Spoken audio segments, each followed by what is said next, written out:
खानका में सवाल हुआ, यार मदरसे के आलिम को जहाँ भी जाओ मुर्गा मिलता है खाने को, मुर्गा क्यों मिलता?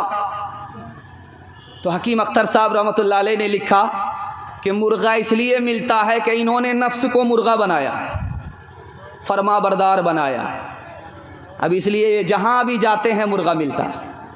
एक बात आपको बताएंगे, आपका दिल बहुत मजबूत होगा।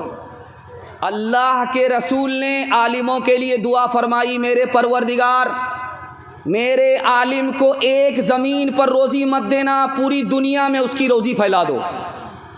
अल्लाह के रसूल ने दुआ फरमाई आलिमों के लिए कि आलिमों को रोज़ी एक जगह ना मिले, मेरे मालिक पूरी दुनिया में उसकी रोज़ी फैला दीजिए, आलम में उसकी रोज़ी, आलिम की रोज़ी आलम में फैला दीजिए, ताकि जब वो रोज़ी खाने के लिए जाए तो मेरा दीन इस्लाम भी पूरे आलम में फैला दे। इंशाअल्लाह मेरा बच्चा डॉक्टर बाद में बनेगा, प्रोफेसर बाद में बनेगा, मदरसे की पहले तालीम लेगा, पहले मुसलमान बनेगा। हाथ उठा दीजिए इंशाअल्लाह।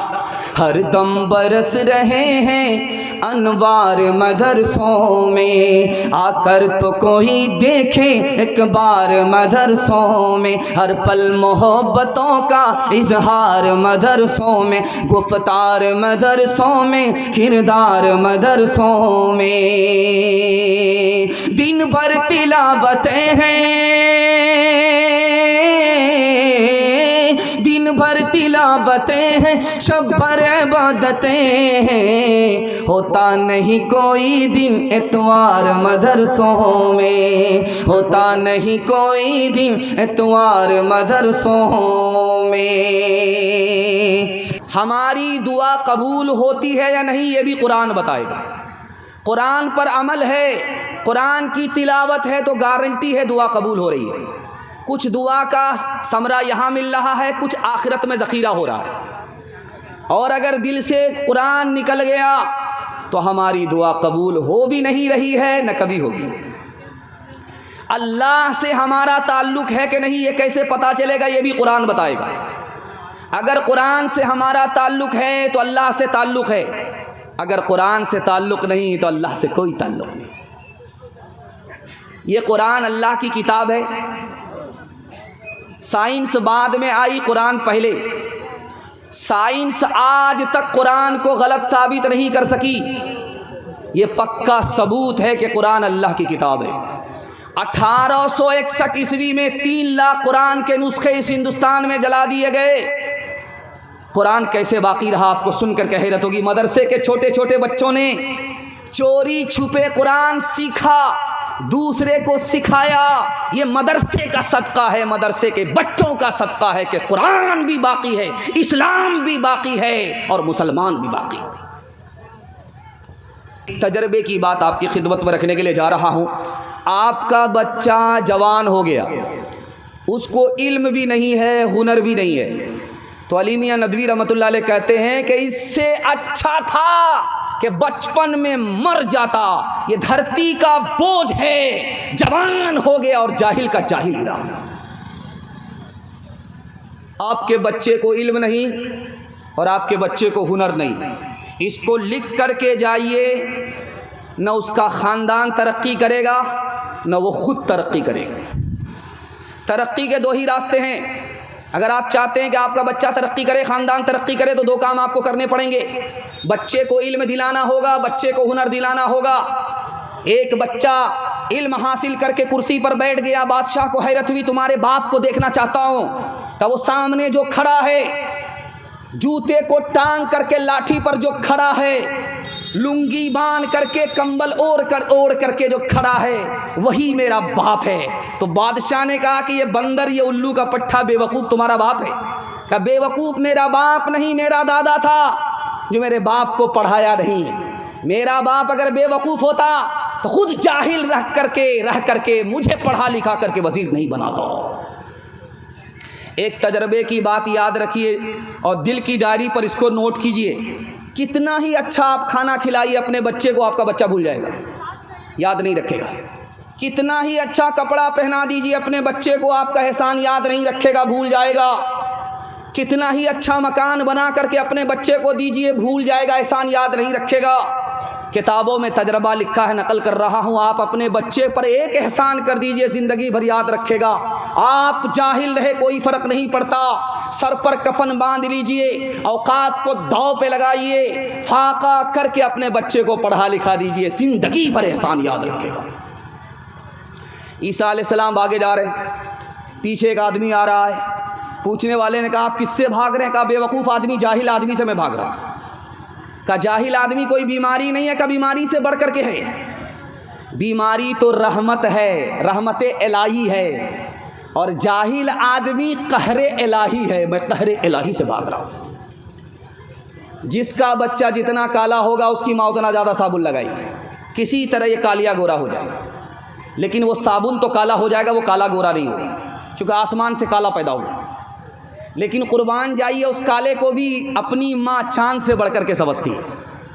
बेटा काला है, होंठ मोटे मोटे हैं, दांत बाहर है, निहायत बदसूरत है। माँ ने प्राइवेट में बिठा करके कहा कि बेटा तू इतना बदसूरत है, कोई अपनी जगह नहीं बैठाएगा। बेटा एक काम कर ले, लोग तुमको तरक्की पर बिठाएंगे, तुम्हारी जूतियाँ सीधी करेंगे। बेटे ने कहा अम्मा जल्दी बता दो, मेरा बड़ा भला होगा। तो माँ ने कहा कि बेटा रात दिन एक करके इल्म हासिल करो।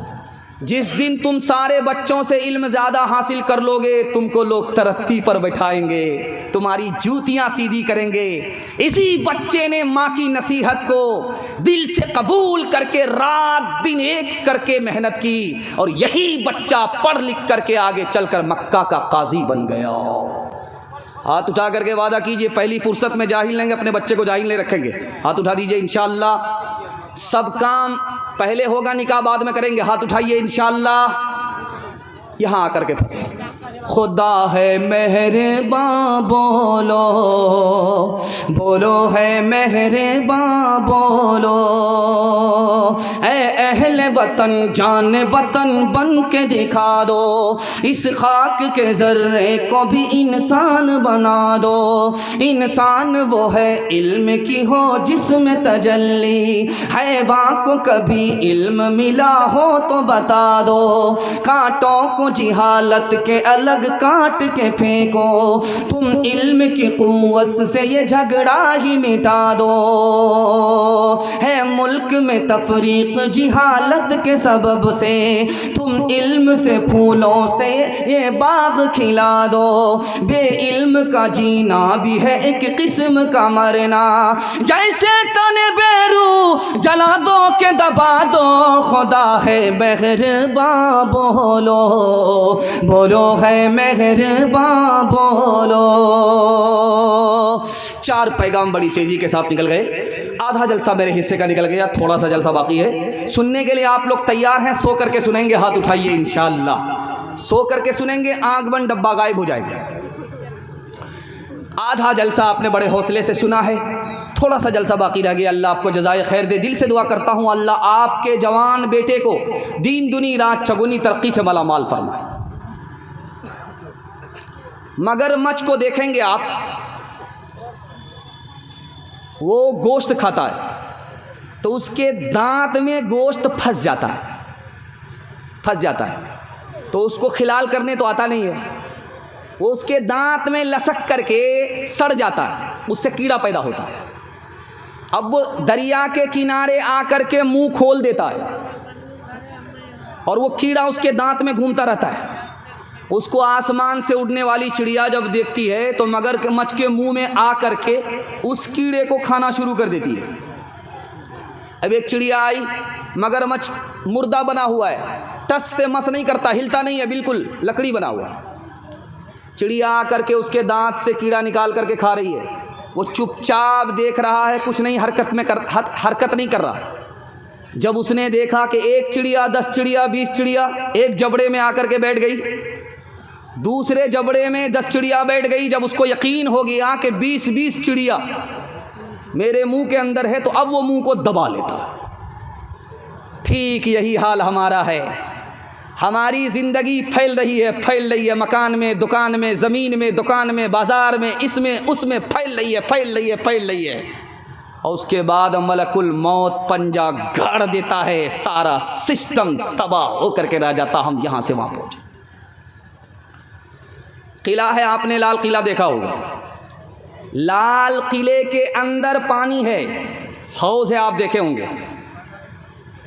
और बाहर लाल किले के जबना नदी बह रही है, आप देखेंगे। लाल किला दिल्ली का है, चारों तरफ फैला हुआ है, जबना के किनारे है, लेकिन अंदर अगर आप जाइएगा लाल किले के अंदर तो हौज है, पानी है, हौज के अंदर पानी है। एक बादशाह था, किला बनाया, बाहर दरिया है, अंदर उसने हौज नहीं बनाया। उसके वजीर ने कहा कि अगर दुश्मन हमला करेगा, पानी बंद कर दिया तो क्या होगा का देखा जाएगा। जब दुश्मन ने हमला किया, पानी बंद कर दिया, ये लोग प्यासे मर गए। पहले से कुआं खोद करके अगर रखा होता तो प्यासे नहीं मरते। पहले से अगर हम दिल के अंदर ईमान का चश्मा फोड़ करके रखते तो जन्नत में जगह मिलती। हम दुनिया से भी गए, जन्नत से भी गए। तीसरी बात सुनिए बहुत ध्यान से, दुनिया और आखिरत के हवाले से तीसरी मिसाल आ रही है। एक बूढ़ी औरत ने बादशाह के बेटे पर जादू कर दिया। बादशाह का बेटा बुढ़िया पर आशिक हो गया, अपनी बीवी को छोड़ दिया, उस बुढ़िया के साथ रहने लगा। बादशाह ने कहा कि शादी के साल हो गए, 2 साल हो गए, कैलेंडर छप ही नहीं रहा है। आलिमों को बुलाया कि मेरे बेटे को औलाद नहीं हो रही है, शादी हो गई है। तो आलिमों ने कहा कि बुढ़िया से तुम्हारे बेटे ने शादी कर लिया, इस बुढ़िया ने तुम्हारे बेटे पर जादू कर दिया, इस बुढ़िया को बेटा उठा होने वाला नहीं है, औलाद होने वाली नहीं है। कहा कि जल्दी से मेरे बेटे को नजात दो। जैसे ही झाड़ फूंक किया, उसका जादू उतर गया। जो इस बीवी से वो दूर भाग रहा था, अब उससे करीब आ गया। अभी ये दुनिया हमको हसीन लग रही है, खूबसूरत लग रही है, शैतान के जादू का असर है। जैसे ही आंख बंद हो जाएगी, ये दुनिया हमको वीरान और कब्रिस्तान नजर आएगी। एक मिसाल है, पैगाम खत्म कर रहा हूं। एक बादशाह था, बिल्ली के सर पर चराग रखता था और हिसाब किताब करता था। वो बिल्ली टस से मस नहीं होती थी, चराग लेकर के बैठी रहती थी। बादशाह वजीर से बोलने लगा, वाह रे बिल्ली, चराग रख देता हूं सर पर, ये हिलने का नाम नहीं लेती है, चराग गिरता ही नहीं है। वजीर ने कहा पहले इम्तिहान तो ले लें, तब ना देखें कि आपकी बिल्ली वाकई सर जोड़ करके बैठती है, चराग लेकर के बैठती है। तो इम्तिहान के लिए वजीर आ गया, उसने झोले में चूहा बंद कर लिया, बिल्ली के सामने दूर बैठ गया, बिल्ली चराग लेकर के बैठी हुई है। वजीर ने चुपके से चूहे का सर निकाला, बिल्ली को दिखाया। चूहे का सर देखने के बाद बिल्ली मचल गई, चराग कहाँ, बिल्ली कहाँ।